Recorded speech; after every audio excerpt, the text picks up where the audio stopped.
Antonio Morales entra al radar. María José, hace pocos días, menos de una semana, fue declarado crimen de lesa humanidad el asesinato de su papá, comandante del M-19, Carlos Pizarro. ¿Usted cree que va a haber justicia finalmente?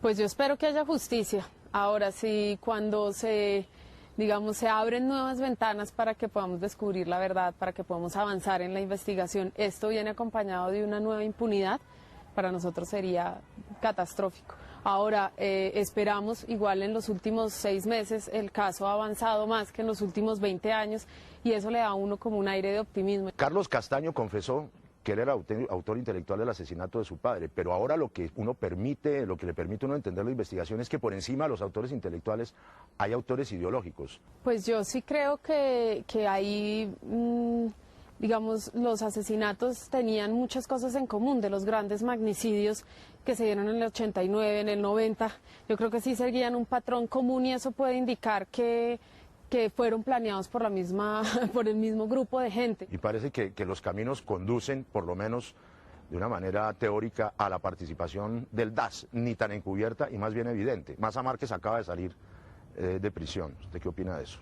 Las primeras declaraciones de Maza Márquez, en ese momento era director del DAS, dijo que era para Escobar y se tendió a echarle la culpa siempre de todo a Pablo Escobar. El mismo Pablo Escobar dijo, no fui yo, ¿y por qué no se hicieron las rectificaciones en ese momento y por qué no se fue por esa línea? ¿Usted cree que la investigación que ahora se destuerce fue manipulada y conducida hacia una culpabilidad que ya estaba predeterminada? Yo creo que no se investigó. ¿Cómo fueron esos años después del asesinato de su papá? Pues digamos que yo quedo como en un globo, en un estado tal vez de shock durante muchos años. A mí se me muere un eje fundamental en mi vida. Se muere una esperanza que tenía yo y creo que tenía toda Colombia. ¿Y usted en ese momento creía que había recuperado el papá que en medio de la guerra pues estuvo un poco distante, o no? Exactamente, se abrían las posibilidades de poder, digamos, tener una familia y poder construir, poder estar todos juntos los hermanos, construir una cotidianidad con él, pero eso se trunca. Precisamente eso no lo habíamos podido, había más certezas en la guerra que en la paz, que era lo irónico. Y usted se ha puesto en un trabajo de recuperar la memoria política, personal e histórica de su papá a través de una recopilación de mucha información, de objetos, el sombrero del comandante Pizarro.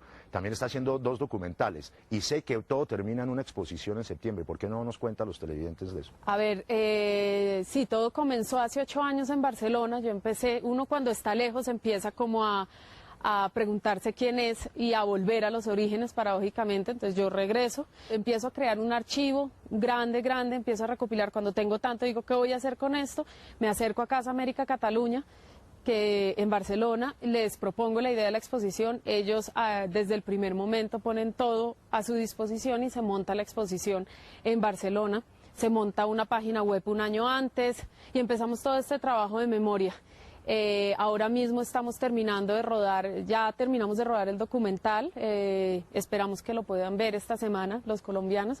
Es un documental de 1 hora. Está en ese trabajo y hay una frase que usted dijo en estos días que me sorprendió y al mismo tiempo me parece que es como el hilo conductor de su trabajo, y es que usted no quisiera que la memoria de Carlos Pizarro la manipularan para hacerlo ver como el gatillero que ciertos sectores de este país vieron en él. ¿Cómo es esa historia? Yo hace tiempo separé a mi papá de Carlos Pizarro, y cuando es mi papá y cuando es Carlos Pizarro es Carlos Pizarro, y en lo que yo he podido investigar 8 años, he podido ver que ese personaje no es el que se está diciendo. No es demasiado fuerte, María José, para una joven como usted, que el hilo conductor de su juventud haya sido justamente la persecución de su padre en el sentido de la memoria y de la recuperación de alguna manera de lo que no tuvo. ¿No es doloroso eso en la vida o es más bien un acto de alegría?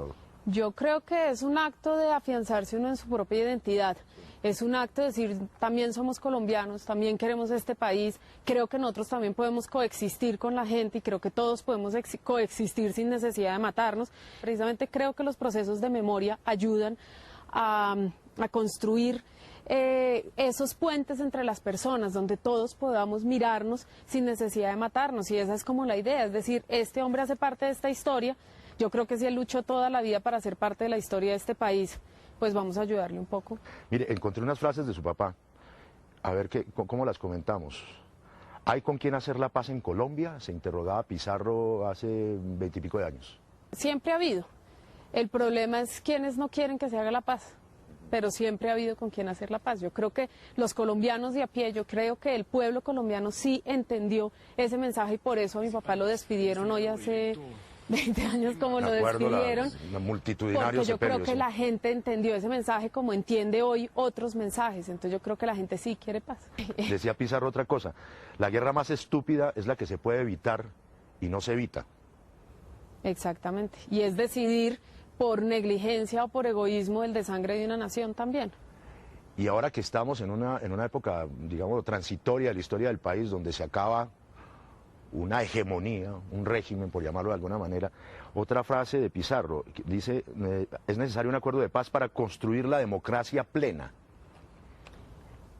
En este país sí, y en todos. Eso lo podemos ver en el franquismo, eso lo podemos ver en un montón de gobiernos en el mundo que han pasado por guerras terribles. En el apartheid sudafricano podemos ver que sí se necesita un ejercicio de democracia o de paz para construir una democracia. Bueno, nos toca caer en la coyuntura. Hay un candidato del Polo Democrático Alternativo que fue miembro del M-19, Gustavo Petro, que hizo parte de los acuerdos de paz, que fue compañero de su padre, Carlos Pizarro.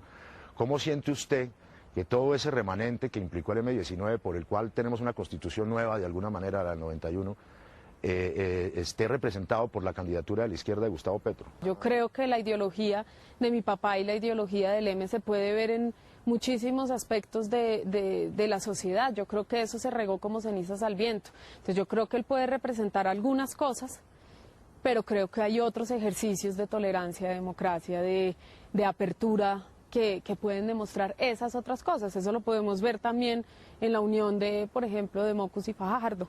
Ellos hacen un ejercicio de tolerancia y de decir, bueno, ¿qué importa más, el país o yo? Mire, un amigo de su papá, Fabio Mariño, del M-19, el comandante Hipólito, escribió hace poco esto: Carlos era un despertador de emociones, un seductor, en otras palabras. ¿Sí era un encantador su papá?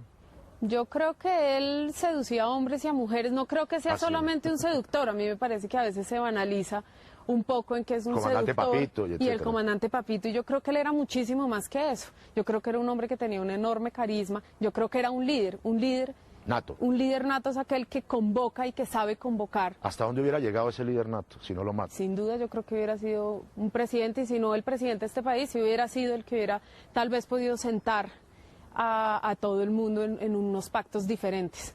Y yo creo que eso sí se mató con él. El tiempo del optimismo yo no creo que se acabe, María José. No, la historia siempre vuelve.